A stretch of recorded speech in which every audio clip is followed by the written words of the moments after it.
السلام عليكم ورحمة الله وبركاته. إن الحمد لله نحمده ونستعينه ونستغفره ونعوذ بالله من شرور أنفسنا ومن سيئات أعمالنا من يهده الله فلا مضل له ومن يضلل فلا هادي له أشهد أن لا إله إلا الله وحده لا شريك له وأشهد أن محمدا عبده ورسوله اللهم صل على صفيك ورسولك محمد وعلى آله وصحبه أجمعين يا أيها الذين آمنوا اتقوا الله حق تقاته ولا تموتن إلا وأنتم مسلمون يا أيها الناس اتقوا ربكم الذي خلقكم من نفس واحدة وخلق منها زوجها وبث منهما رجالا كثيرا ونساء واتقوا الله الذي تساءلون به والأرحام إن الله كان عليكم رقيبا يا أيها الذين آمنوا اتقوا الله وقولوا قولا سديدا يصلح لكم أعمالكم ويغفر لكم ذنوبكم ومن يطع الله ورسوله فقد فاز فوزا عظيما أما بعد فإن أصدق الحديث كتاب الله وخير الهدي هدي محمد صلى الله عليه وسلم وشر الأمور محدثاتها وكل محدثة بدعة وكل بدعة ضلالة وكل ضلالة في النار.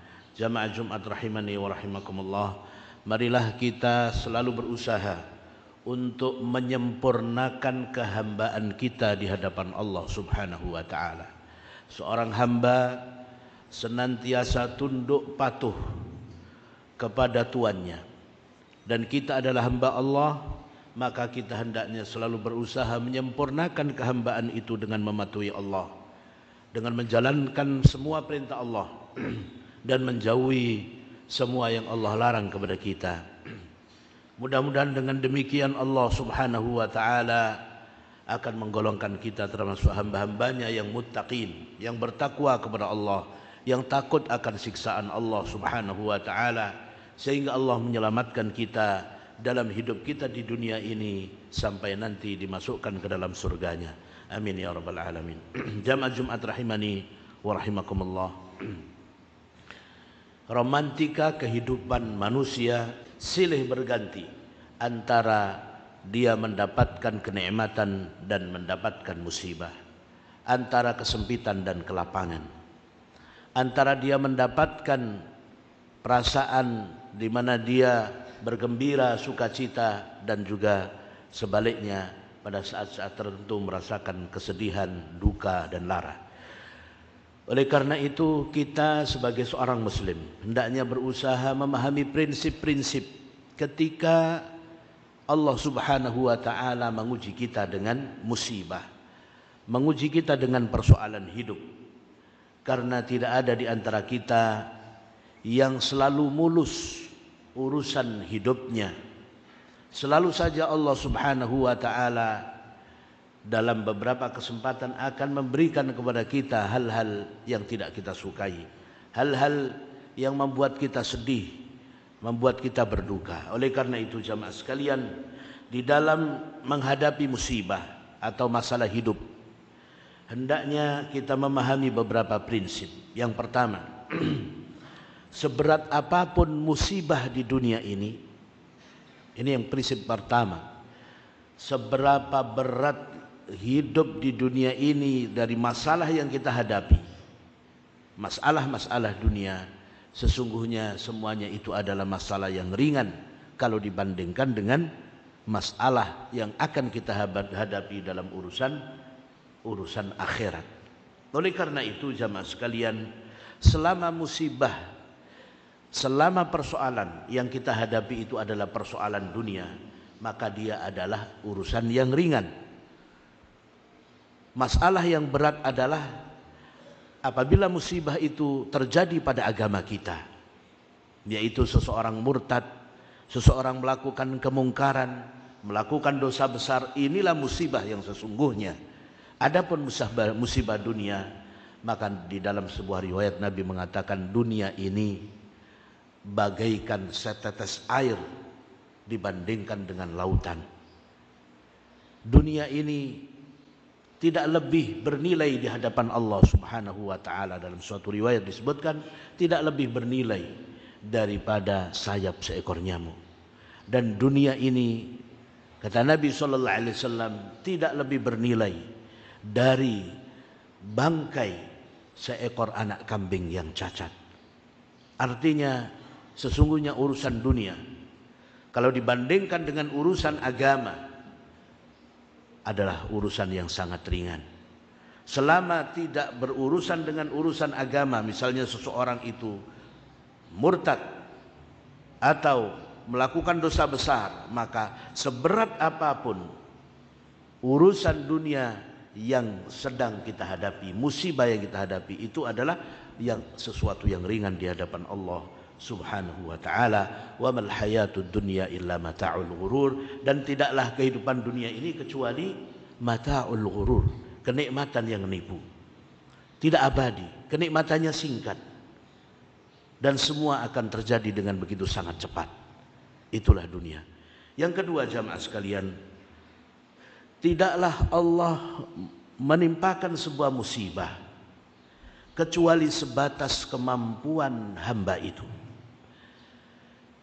Pasti hamba itu mampu untuk menanggung musibah yang sedang dia derita.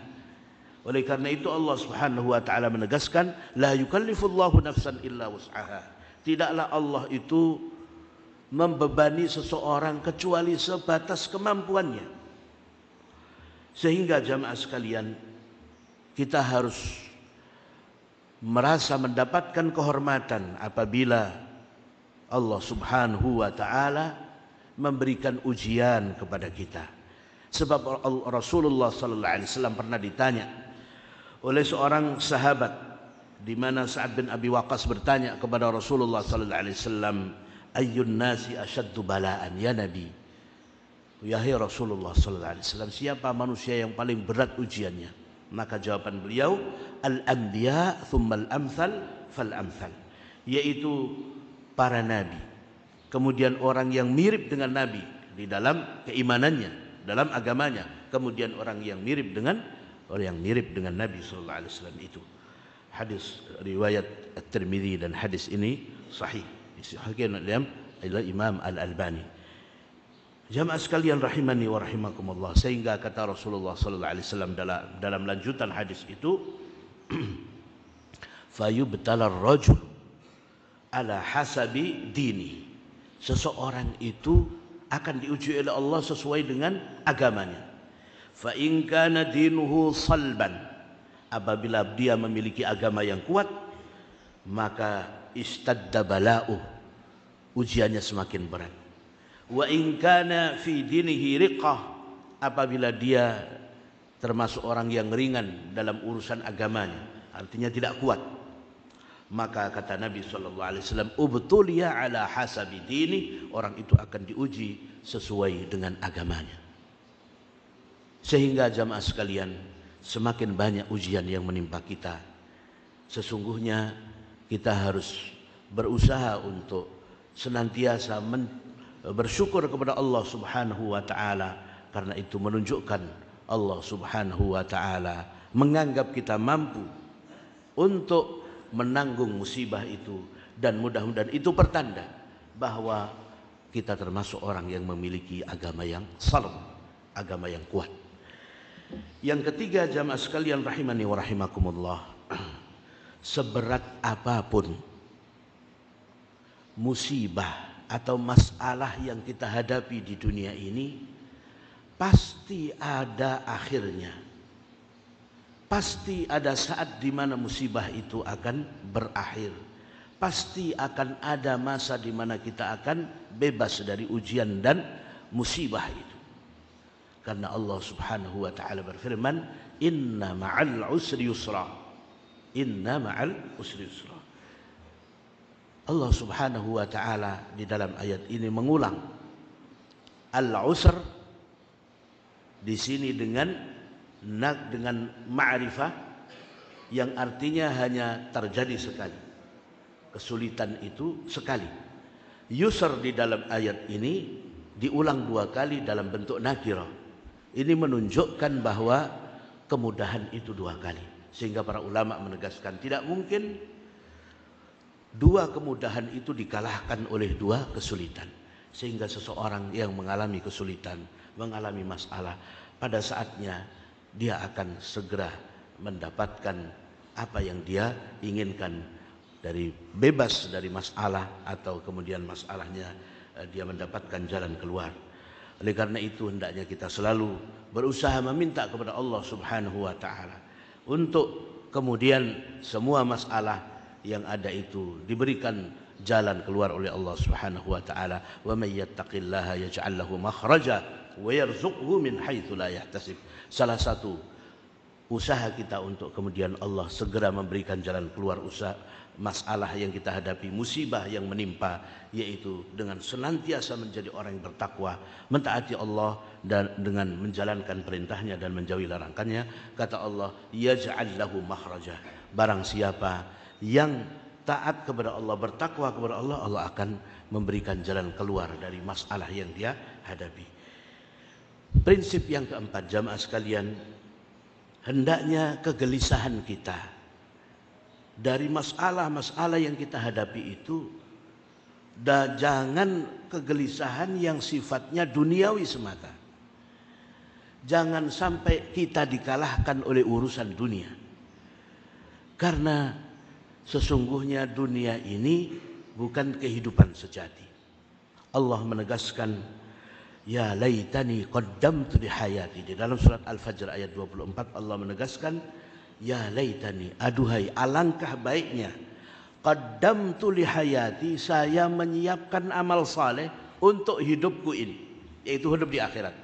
Ketika seluruh manusia nanti diperlihatkan neraka jahanam, maka orang-orang kafir, ya laitani qaddamtu li hayati, duhai andai kata dahulu di dunia saya mempersiapkan amal li hayati, untuk kehidupanku ini. Sehingga ayat ini tidak menegaskan fi hayati, sehingga tidak mengatakan fi hayati. Kenapa? Kalau fi hayati berarti ayat itu pengertiannya adalah andai kata dulu waktu di dunia, waktu saya hidup di dunia, saya bisa menyiapkan amal baik. Tetapi tidak mengatakan fi hayati, mengatakan li hayati, yaitu untuk kehidupanku di akhirat, seolah-olah hidup yang sejati, yang sesungguhnya hanya di akhirat. Dan benarlah kata Nabi, innamal aisu aisul akhirah, hidup yang sejati adalah nanti hidup yang ada di akhirat. Sehingga hendaknya kegelisahan kita adalah kegelisahan untuk menyiapkan hidup kita nanti di akhirat. Jamaah sekalian rahimani wa rahimakumullah. Oleh karena itu, dengan memahami 4 prinsip ini, kita akan bisa menjawab setiap persoalan-persoalan hidup itu.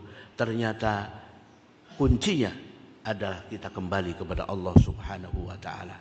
Mudah-mudahan dengan memahami 4 prinsip ini, kita semakin ringan menghadapi musibah, sehingga Allah Subhanahu wa taala memberikan jalan keluar setiap kita menghadapi musibah, dan kita diberikan kemenangan oleh Allah, keselamatan oleh Allah Subhanahu wa taala di dunia sampai nanti di akhirat. Amin ya rabbal alamin. Barakallahu li wa lakum fil Qur'anil azim, wa nafa'ani wa iyyakum bima fihi minal ayati wa dzikril hakim, wa taqabbalallahu minni wa minkum tilawatahu innahu huwal ghafurur rahim.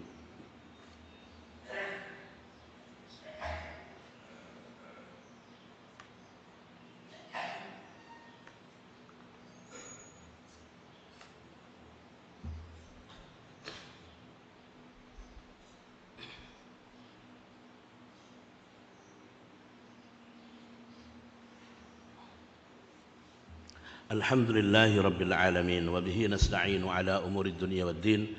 Asyhadu an la ilaha illallah wahdahu la syarika lah, wa asyhadu anna Muhammadan abduhu wa rasuluh. Allahumma salli ala safiyyika wa rasulika Muhammadin wa ala alihi wa sahbihi ajma'in. Amma ba'd. Ya ayyuhalladzina amanu taqullaha haqqa tuqatih wa la tamutunna illa wa antum muslimun.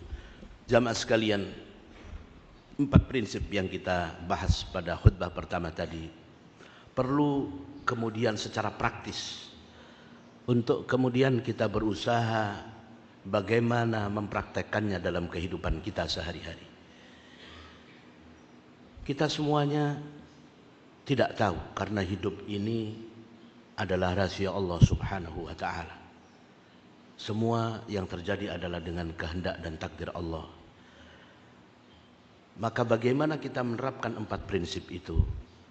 Yang pertama adalah pada saat misalnya seseorang memberi informasi kepada kita bahwa anak kita kecelakaan, atau naudzubillah, mudah-mudahan ini tidak terjadi, anak misalnya dikabarkan kecelakaan, atau rumah kebakaran, atau mungkin motor hilang, kendaraan hilang, atau uang dicuri dan seterusnya. Ini adalah musibah. Bagaimana menghadapi musibah ini? Dan apa yang kita lakukan pada saat mendengar berita yang merupakan musibah itu? Bagaimana sikap seorang muslim? Jamaah sekalian, salah satu indikator untuk mengetahui seberapa jauh, seberapa tangguh dan seberapa kuat iman kita adalah pada saat ketika pertama kali kita mendengarkan musibah atau terkena musibah. Oleh karena itu Nabi SAW bersabda, as-sabru 'inda as-sadmatil ula. Yang disebut sabar itu adalah pada saat hantaman yang pertama. Pada saat kita mendengar berita itu, apa yang kita lakukan? Berita tentang kecelakaan keluarga, tentang kebakaran, tentang uang hilang, kendaraan hilang dan seterusnya. Apa yang kita lakukan? Apabila mendengar berita itu, kemudian kita kembali kepada Allah, beristirja, inna lillah wa inna ilaihi raji'un. Sesungguhnya kami adalah milik Allah dan kami akan kembali kepada Allah. Lalu berdoa, Allahumma ajurni fi musibati wa akhlif li khairan minha. Ya Allah, berikan aku pahala dengan musibah ini dan gantilah dengan yang lebih baik daripadanya. Lalu kita yakin bahwa semua ini adalah dengan takdir Allah. Semuanya ada hikmahnya. Dan itu semuanya kita harus tunduk patuh kepada ketentuan Allah. Apabila itu yang kita lakukan, itulah kesabaran yang sejati. Dan inilah yang menunjukkan saldo keimanan kita masih banyak. Saldo keimanan kita kuat. Tapi sebaliknya jamaah sekalian, manakala mendengar musibah atau terkena musibah, lalu kemudian kita hilang ingatan, lupa daratan, memaki-maki, kemudian merobek-robek pakaian dan yang sejenisnya, pingsan dan seterusnya, yang menunjukkan ketidakrelaan kita terhadap takdir Allah, tidak mengucapkan istirja, tidak mengucapkan inna lillahi wa inna ilaihi raji'un, bahkan kemudian selalu berkata-kata yang tidak baik, maka ini menunjukkan jamaah sekalian, saldo keimanan kita bisa-bisa disebut sebagai keimanan yang sangat lemah, karena kita tidak percaya kepada takdir Allah, tidak menerima kepada takdir Allah, tidak menerima dengan ketentuan Allah. Padahal semua musibah itu la mani'a lima a'taita wa la mu'tiya lima man'at. Ya Allah, tidak ada yang bisa mengubah, tidak ada yang bisa untuk menahan apa yang Engkau beri. Wala mu'tiya lima mana, dan tidak ada seorang yang pun bisa memberi apa yang sudah Engkau tahan, apa yang Engkau tolak. Oleh karena itu jamaah sekalian, ini penting. Mudah-mudahan jamaah sekalian kita diberikan kesabaran oleh Allah indas sadmatil ula, pada hantaman pertama pada saat kita mendapatkan musibah itu. Apabila itu yang kita lakukan, mudah-mudahan Allah Subhanahu wa taala menggolongkan kita termasuk hamba-hamba yang sabar, yang senantiasa memahami bahwa semuanya ketentuan Allah dan bahwa kita hambanya harus tunduk patuh kepada Allah Subhanahu wa taala. Allahumma salli ala Muhammad wa ala ali Muhammad kama sallaita ala Ibrahim wa ala ali Ibrahim innaka Hamidum Majid. Allahumma ighfir lil mu'minina wal mu'minat wal muslimina wal muslimat al ahya'i minhum wal amwat ya qadhiyal hajat. اللهم ربنا أفرغ علينا صبرا وثبت أقدامنا وانصرنا على القوم الكافرين. ربنا آتنا في الدنيا حسنة وفي الآخرة حسنة وقنا عذاب النار. عباد الله، إن الله يأمر بالعدل والإحسان وإيتاء ذي القربى وينهى عن الفحشاء والمنكر والبغي يعظكم لعلكم تذكرون فاذكروا الله العظيم يذكركم واشكروه على نعمه يزدكم ولذكر الله أكبر